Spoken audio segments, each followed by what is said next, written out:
Unity in spirit global క్రైస్తవ సన్నిహిత సంఘానికి మీకు స్వాగతం. మీరు ప్రార్థన అభ్యర్థనలు పంపాలనుకుంటే లేదా క్రైస్తవ జీవ భాగస్వామిని వెతుకుతున్నట్లయితే mark108.comను విజిట్ చేయండి.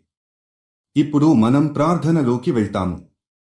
ప్రభూ, ఈ సమయాల్లో కష్టాల మధ్య ఉన్న కుటుంబాలకు మీరు సహాయం చేయాలని మనం ప్రార్థిస్తున్నాము. ఆర్థిక సవాళ్లను ఎదుర్కొంటున్న ప్రతి కుటుంబానికి మీరు శక్తి, ధైర్యం ఇవ్వాలని, వారు ఈ కష్టాలను అధిగమించగలగాలని ప్రార్థిస్తున్నాము. వారు బలహీనమైనప్పుడు మీరు వారితో ఉంటారు, వారు ఉల్లాసం కోరినప్పుడు మీరు వారి కోసం ఉంటారు. ప్రభూ, మీరు తమ కుటుంబాలకు ఆర్థిక పరిస్థితులను పటిష్టంగా నిర్వహించే జ్ఞానం ప్రసాదించండి. వారికి సరైన మార్గాన్ని చూపించి మీరు ఇచ్చే ఆశతో మళ్లీ ముందుకు సాగాలని ఆశిస్తున్నాము.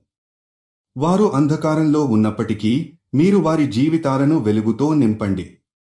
ప్రభూ, మీరు ఏ కష్టమైన పరిస్థితిలోనూ వారికి ప్రియమైన వాళ్ల కోసం పోరాడే ధైర్యం ఇవ్వండి.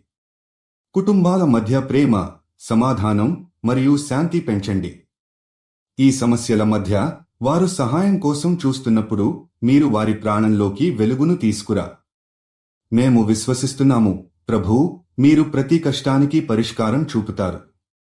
వారి జీవితాల్లో అశాంతి, ఉల్లాసం లేకపోయినా మీరు వారికి ఆశ, ప్రేమ మరియు మానసిక శాంతిని అందిస్తారు. యేసుక్రీస్తు నామంలో మనం ప్రార్థిస్తున్నాము. ఆమేన్. యూనిటీ ఇన్ స్పిరిట్తో కలిసి ప్రార్థించినందుకు ధన్యవాదాలు. మీరు విశ్వాసం కలిగిన జీవిత భాగస్వామిని వెతుకుతున్నట్లయితే mark108.comను విజిట్ చేయండి. మీ ప్రార్థన అభ్యర్థనలు కూడా అక్కడ పంపవచ్చు. దయచేసి లైక్ చేయండి, షేర్ చేయండి మరియు ఛానల్కి సబ్స్క్రైబ్ చేయండి.